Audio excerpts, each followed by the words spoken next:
sort of word from the grand jury that is deciding whether to charge Ferguson officer Darren Wilson in the shooting death of Michael Brown.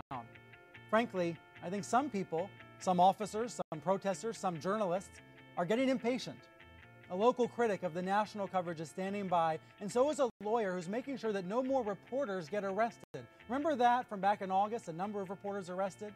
There are some claims that a reporter was also arrested last night, so we'll get into that and try to check it out. But first, let's get an update from Ferguson. CNN's Sarah Seidner is joining me live.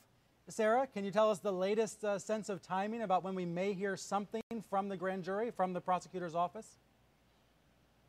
Look, I want to speak to some of what you talked about. Evan Perez had some great sources. He's been coming out and saying the timing is perhaps Friday. Maybe it's going to happen Sunday. Now, he has reported that his sources say that the grand jury did not finish and they are going to resume on Monday. There is a lot of frustration here, as you might imagine. I mean, let's think about this. This is perhaps one of the longest grand juries in history. It's been 3 months, basically, that they have had a hold of this case. And a lot of people don't understand why it is taking so long, but this is a very different scenario.